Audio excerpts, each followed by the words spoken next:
D'autres auteurs, rapportant la prédestination à l'union même, ne l'ont point attribuée à la personne mais à la nature.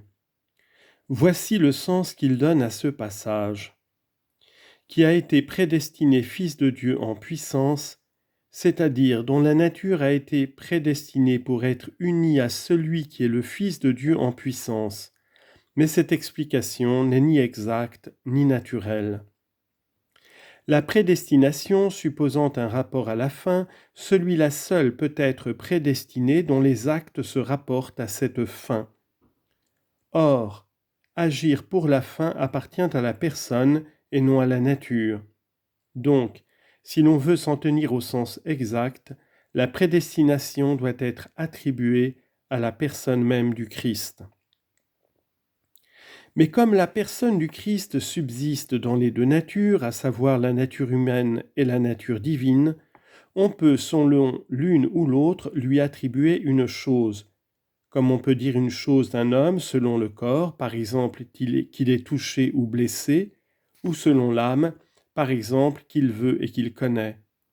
Ainsi peut-on dire une chose du Christ ou selon la nature divine, comme il l'a dit de lui-même, Jean 10, 30, « Moi et mon Père nous sommes un », ou selon la nature humaine, comme lorsque nous disons qu'il a été crucifié et qu'il est mort. Et c'est ainsi que nous disons qu'il a été prédestiné selon la nature humaine. Car quoique la personne du Christ ait toujours été le Fils de Dieu, il n'a pas été toujours que le Fils de Dieu fût existant dans la nature humaine, mais ce prodige fut l'effet d'une grâce ineffable. On peut encore assigner une autre raison à l'emploi de ce participe formé qui exprime un acte accompli et à celui-ci, prédestiné, qui indique un acte de l'âme. Car l'âme, par l'intelligence et la raison, peut distinguer ce qui dans la réalité n'est point séparé. On peut par exemple avoir la pensée d'une muraille blanche et s'exprimer par la parole, en distinguant en elle par l'abstraction ce qui est muraille et ce qui est blancheur. Ainsi en est-il de la prédestination, car elle peut être attribuée à la personne du Christ en tant qu'elle subsiste dans la nature humaine, sans qu'on la lui attribue en tant qu'elle subsiste dans la nature divine. De là vient que l'apôtre, après avoir dit d'abord que le Fils de Dieu s'est incarné, ajoute qu'il a été prédestiné pour faire comprendre qu'il a été prédestiné en tant que formé de la race de David selon la chair, et ainsi, en expliquant le mystère de l'incarnation, il descend du Fils de Dieu à la chair, et de la chair selon la prédestination, il remonte au Fils de Dieu, afin de montrer que ni la divinité n'a mis obstacle à l'infirmité de la chair, ni l'infirmité de la chair n'a amoindri la divine majesté. On demande dans la glose, d'abord si le Christ en tant qu'homme est fils de Dieu. La raison de cette question paraît être que le Christ a été prédestiné pour être tel. Or, il a été aussi prédestiné en tant qu'homme. Donc, en tant qu'homme, il est fils de Dieu. Il faut dire que si cette expression « en tant que » dénote l'unité de personnalité, il est vrai qu'en tant qu'homme, il est fils de Dieu, puisque Dieu et l'homme n'ont qu'une même personnalité. Si au contraire, on veut distinguer la condition ou la cause de la nature, ce n'est plus vrai, car la nature humaine ne peut pas être fils de Dieu. Dans cette argumentation se trouve le sophisme de passer du sens composé au sens divisé, en ce que l'expression « en tant que » peut déterminer le participe prédestiné, et en ce sens elle est vraie, parce que le Christ a été prédestiné en tant qu'homme, ou elle peut déterminer que cet homme est fils de Dieu, selon lequel tomberait la prédestination, et en ce sens c'est une erreur, parce qu'il n'a point été prédestiné pour qu'en tant qu'homme il fût fils de Dieu. Or, l'argumentation tend à ce sens. Deuxièmement, on demande si le Christ en tant qu'homme est une personne. Il faut dire que si l'expression « en tant que » se rapporte à la personnalité même de l'homme, on peut accorder que cette personnalité est la personne divine, Mais si on entend la condition de la nature ou la cause, le Christ en tant qu'homme n'est pas une personne, car la nature humaine ne donne pas au Christ une nouvelle personnalité, elle est unie à la nature supérieure et passe dans sa personnalité. On objecte aussi ce que porte la glose, que celui qui a pris et ce qui a été pris ne forment qu'une seule personne. Or, ce qu'a pris le Fils de Dieu, c'est la nature humaine. Donc la nature humaine est une personne. Il faut répondre que ces façons de parler doivent être entendues dans ce sens que celui qui s'est uni la nature humaine et cette nature qu'il s'est unie sont unis dans la même personne. Quatrièmement, on demande si l'on peut dire avec vérité que l'homme ait été attiré à lui par le Verbe, et l'on s'appuie sur le psaume 44, verset 4, « Heureux celui que vous avez choisi et que vous avez appelé à vous. » On répond que, comme l'homme suppose une personnalité éternelle, on ne peut dire avec exactitude que l'homme ait été attiré à lui par le Verbe, parce qu'on ne peut s'attirer soi-même. Mais si quelque part on trouve cette expression, elle doit s'entendre de la nature humaine. Cinquièmement, enfin l'on demande si cette proposition « cet homme a toujours été » est vraie. On répond affirmativement, parce que l'homme suppose une personnalité éternelle.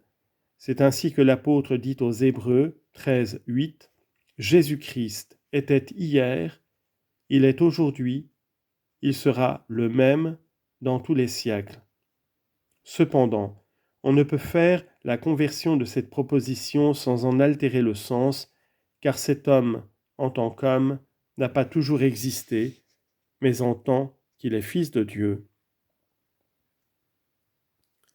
Nous avons expliqué ce qui regarde la prédestination et la puissance du Fils de Dieu. Il reste à en considérer le signe indiqué par les paroles qui suivent, selon l'esprit de sanctification. Car c'est le propre de la puissance divine de sanctifier les hommes par la communication de l'Esprit Saint. Lévitique 28, « Je suis le Seigneur qui vous sanctifie. » Lui seul aussi peut donner cet esprit. Isaïe 42, 5, « Voici ce que dit le Seigneur qui créa les cieux. » Et plus loin, « Il donne le souffle au peuple qui remplit la terre et la vie à ceux qui y marchent. » On voit par là que le Christ a la puissance divine puisqu'il donne lui-même l'Esprit Saint. Jean 15, 26, « Lorsque sera venu le Consolateur que je vous enverrai. » C'est aussi par sa vertu que nous sommes sanctifiés. 1 Corinthiens 6, 11, « Vous avez été sanctifiés, vous avez été justifiés au nom de notre Seigneur Jésus-Christ et par l'Esprit de notre Dieu. » Saint Paul donc, en disant que le Christ se montre Fils de Dieu en puissance selon l'esprit de sanctification, veut dire, en tant qu'il donne cet esprit qui a commencé à sanctifier, par la résurrection des morts de notre Seigneur Jésus-Christ, c'est-à-dire d'entre les morts. Jean 7, 39, l'esprit n'était pas encore donné parce que Jésus n'était pas encore glorifié. Mais ceci ne doit pas être entendu dans ce sens que personne n'aurait reçu, avant la résurrection du Christ, l'Esprit sanctificateur, mais en ce sens que, du moment où le Christ fut ressuscité, cet Esprit commença à être donné, et plus fréquemment, et avec plus d'abondance. On peut encore entendre que l'on indique ici deux marques de la puissance divine en Jésus-Christ, la première en ce que l'apôtre dit « selon l'Esprit de sanctification », pour que l'on comprenne l'esprit de sainteté, ainsi qu'on vient de l'expliquer, soit que l'on entende que le Christ lui-même a été conçu dans le sein de la Vierge par l'opération de l'Esprit Saint, ce qui est en lui le signe de la puissance divine, selon l'Évangile de Luc 1, 35, « L'Esprit Saint surviendra en vous. » Et ajoute l'évangéliste, « C'est pourquoi le Saint qui naîtra de vous sera appelé le Fils de Dieu. » La seconde marque de la puissance divine, c'est la résurrection des morts. Jean 5, 28. Comme le Père ressuscite les morts et les vivifie, ainsi fait le Fils. Le sens est donc qu'on reconnaît le Christ pour le Fils de Dieu en puissance par la résurrection des morts, c'est-à-dire parce qu'il a fait ressusciter les morts avec lui, comme il est rapporté en saint Matthieu 28, 52. Plusieurs corps des saints qui étaient morts se levèrent. Et ensuite parce qu'il les fera tous ressusciter. Jean 5, 28. Tous ceux qui sont dans les sépulcres entendront la voix du Fils de Dieu. Et, verset 25, ceux qui l'auront ouï vivront. On peut encore entendre ce passage de la résurrection spirituelle qui est celle du péché. Éphésiens 5, 14. Levez-vous, vous qui dormez, sortez d'entre les morts. Ils sont appelés les morts de Jésus-Christ parce qu'ils sont ressuscités par lui, comme on dirait les malades de tels médecins parce qu'ils les auraient guéris. Ces deux marques peuvent être aussi rapportées aux deux points déjà expliqués de cette manière, qu'il lui est né de la race de David selon la chair, et cela selon l'esprit de sanctification, depuis sa conception, et qui a été prédestiné Fils de Dieu en puissance, comme on le voit, par la résurrection des morts. Mais la première explication est préférable.